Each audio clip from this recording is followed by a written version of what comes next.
क्षमा मांगी अंत में, क्षमा मांगी अंत में, प्रभु को है गाया।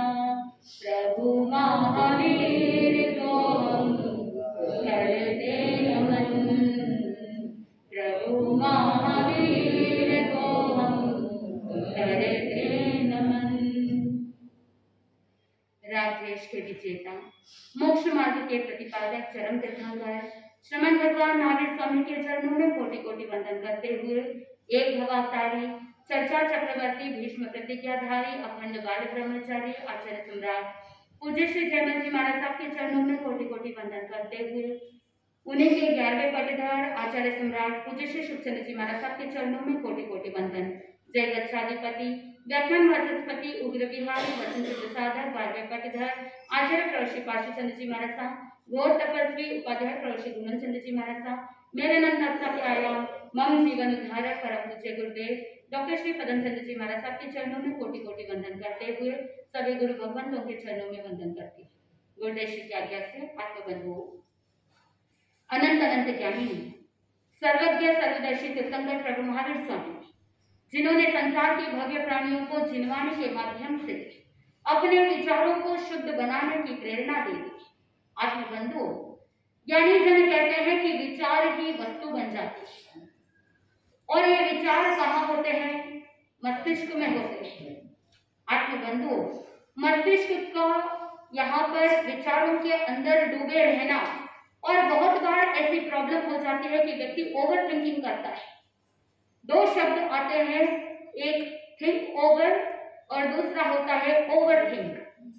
केवल शब्दों का हेर फेर है।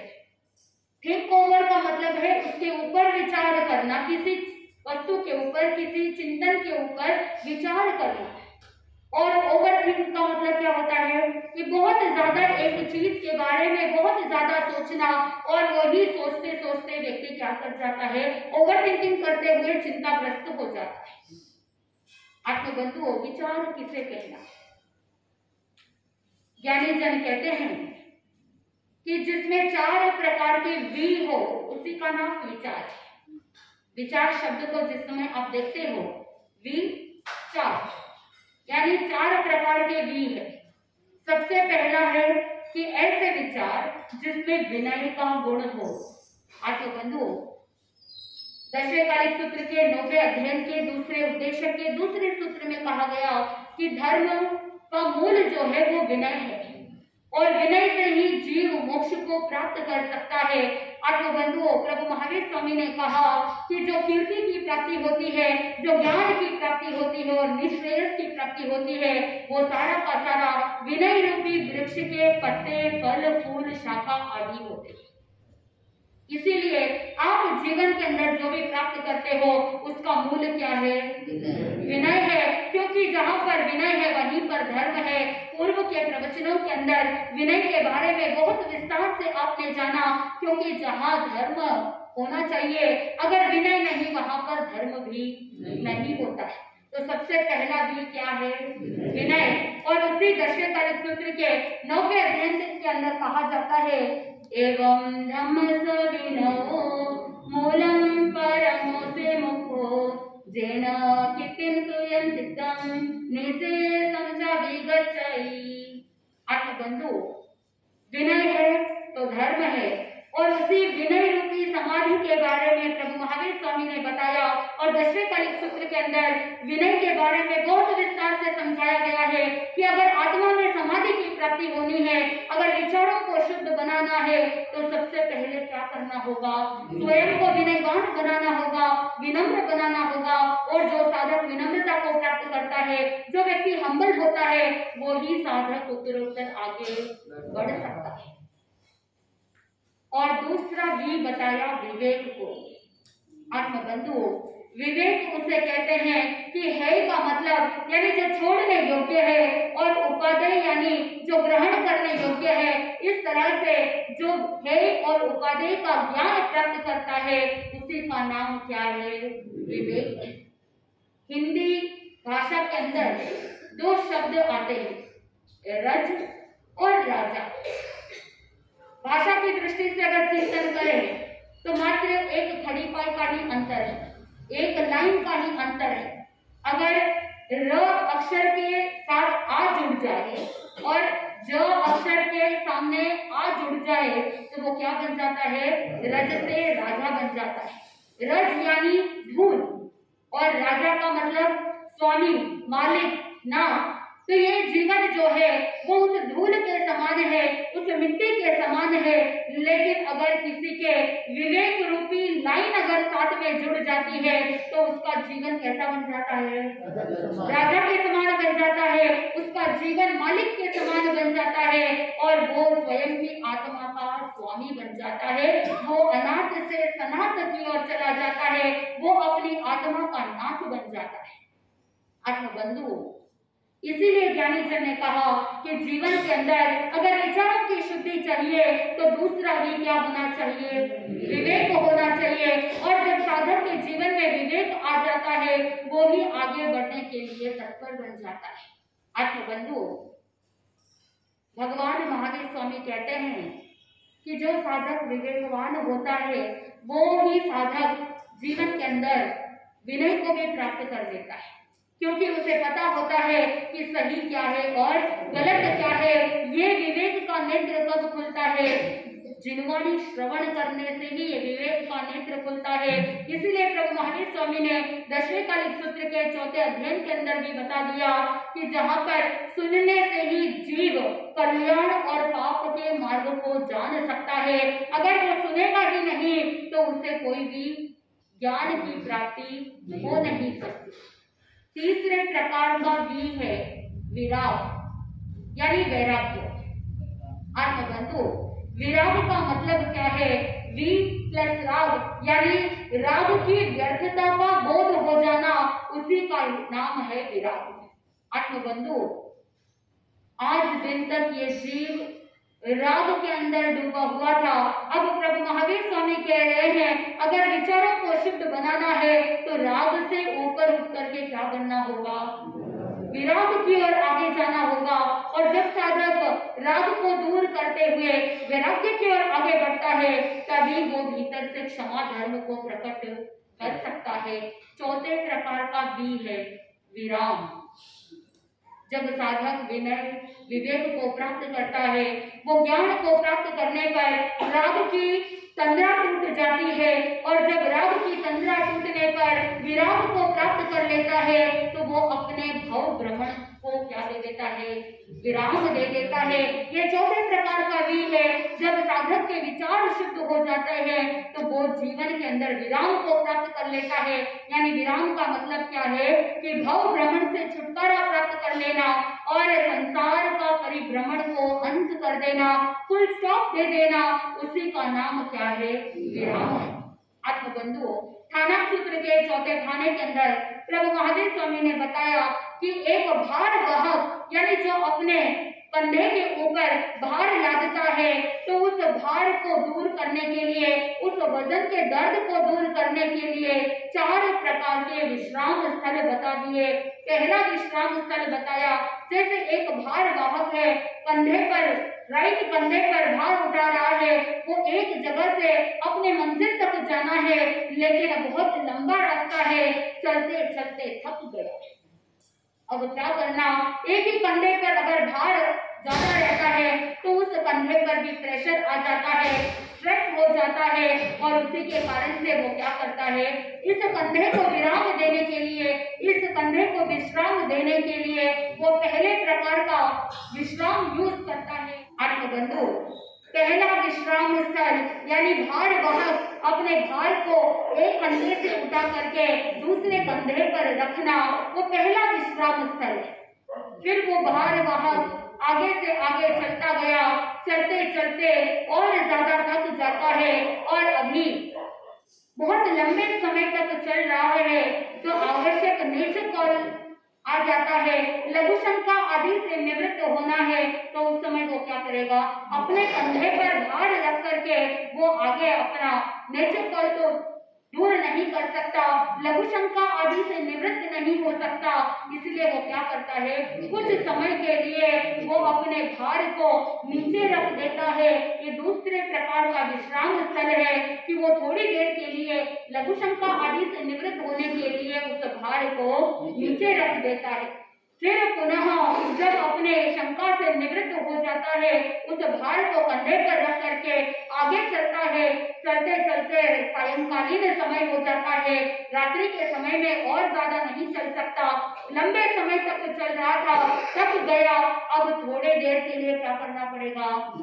विश्राम करना पड़ेगा, बॉडी को रेस्ट देना है। इसीलिए वो क्या करता है कि अगर रास्ते में कोई मंदिर मिल जाए, कोई यक्ष आदि मिल जाए, तो वो वहां पर भार रख करके रात्रि में विश्राम कर सकता है। तो इस तरह से ये तीसरा विश्राम स्थल है कि वो कहीं मंदिर या यक्ष के पास कुछ समय के लिए विश्राम कर लेता है, अपने दोनों कंधों को आराम दे देता है।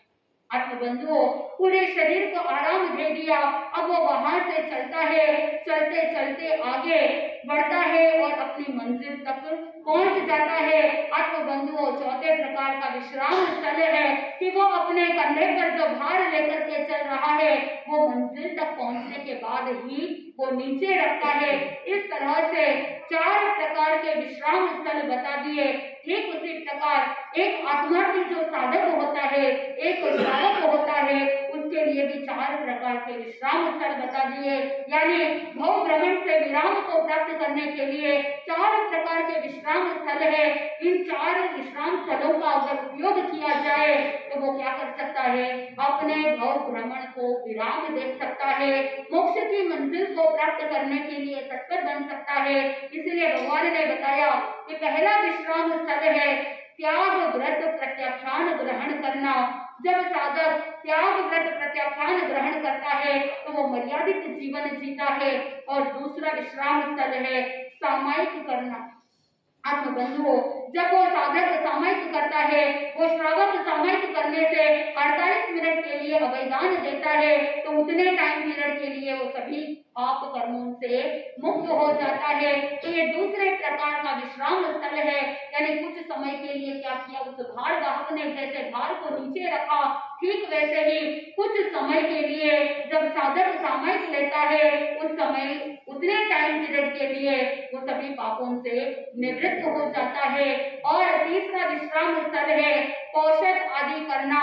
यानी जब कोई व्यक्ति भार वाहक जैसे मंदिर यक्ष में विश्राम करता है, कुछ टाइम पीरियड के लिए पूरी बॉडी को रेस्ट देता है, ठीक उसी प्रकार जब कोई श्रावक औषध आदि करता है, उतने टाइम पीरियड के लिए चाहे 8 प्रहर का जब औषध किया जाता है, तो 8 प्रहर के लिए वो सभी पापों से मुक्त हो जाता है।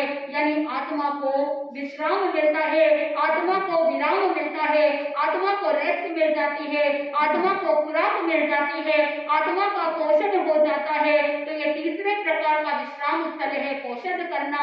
और चौथे प्रकार का विश्राम स्थल है संलेखना संधारा ग्रहण करना, पंडित वर्ण को प्राप्त करना। ये चौथे प्रकार का विश्राम स्थल है। यानी मोक्ष की मंजिल को प्राप्त करने के लिए, भव भ्रमण को विराम देने के लिए ये चौथे प्रकार का विश्राम स्थल है।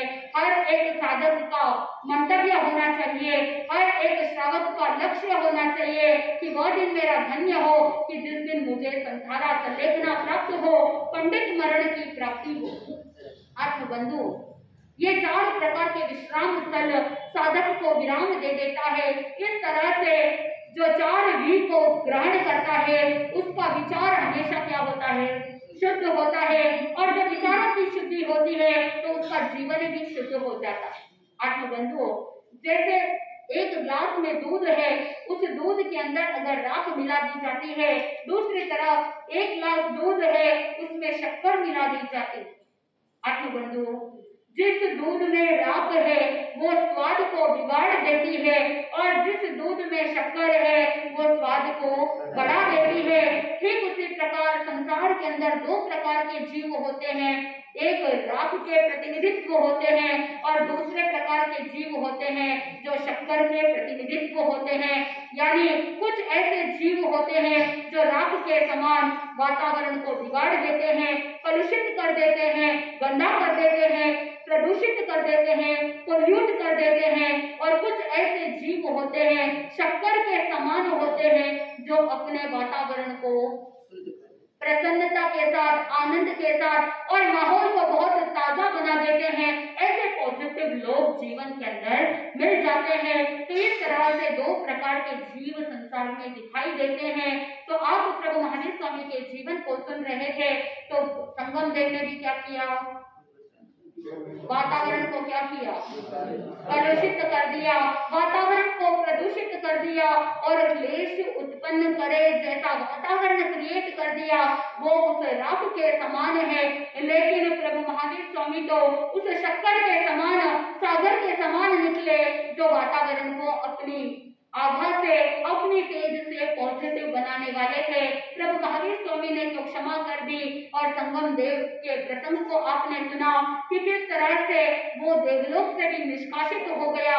ऐसे अनेक प्रकार के उपसर्ग प्रभु महावीर स्वामी के जीवन में आए और जो भी उपद्रव मचाने वाले हैं वो सब राख के समान है और प्रभु महावीर स्वामी उस शक्कर के समान है, क्योंकि उनके भीतर रोग रोग में करुणा की धारा बह रही थी। और प्रभु महावीर स्वामी अब उस वज्र गांव से विहार करते हैं, उस गोकुल से विहार करके आलंबिका नगरी पधारते हैं।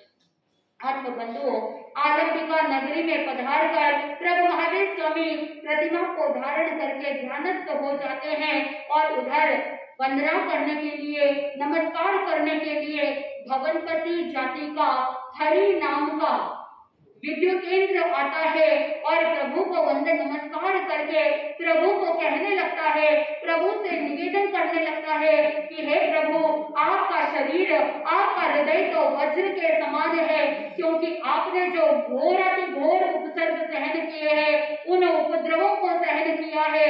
वास्तव के अंदर उन उपसर्गों के बारे में जब हम सुनते हैं तो हमारे स्वयं के रोंगटे खड़े हो जाते हैं। ये बात कौन कह रहा है? वो हरि नाम का विद्युत इंद्र कह रहा है। जब देव कहता है कि आपके उपसर्गों को सुनते हैं तो हमारे रोंगटे खड़े हो जाते हैं, तो फिर आम मानव की बात ही क्या है? वो हरि कह रहा है कि मेरे तो रोंगटे खड़े हो रहे हैं।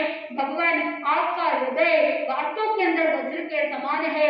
आपने इन उपसर्गों को सहन करने के कारण से बहुत सारे कर्मों को नष्ट कर दिया, लेकिन अभी भी थोड़े कर्म भोगने बाकी है। लेकिन आप शीघ्र उन कर्मों को भी भोग लोगे और चार घाटी कर्मों को नष्ट करके केवल ज्ञान को प्राप्त कर लेंगे। इस तरह से भविष्य का निवेदन करते हुए, प्रभु का गुणगान करते हुए, स्तुति भक्ति करते हुए पुनः वंदन करता है और अपने स्थान पर लौट जाता है। भगवान महावीर स्वामी आलंबिका नगरी से आगे विहार करते हुए श्वेतांबिका नगरी पहुंचते हैं। श्वेतांबिका नगरी में जब पधारते हैं और प्रतिमा धारण करके ध्यानस्थ हो जाते हैं, वहां पर भी एक हरिसह नाम का विद्युत इंद्र देव आता है और वो भी हरि के समान ही भविष्य का निवेदन करता है। वंदन नमस्कार करके वहां से प्रस्थान कर जाता है।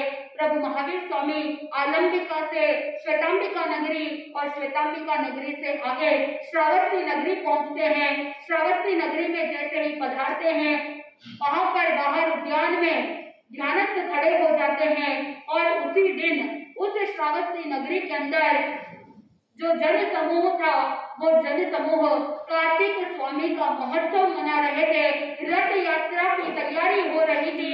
शक्रेंद्र महाराज अपने ज्ञान उपयोग से देखते हैं कि भगवान ध्यानस्थ खड़े हैं और दूसरी तरफ जो आम जनता है, वो जनता कार्तिक महोत्सव के लिए तैयारी कर रही है।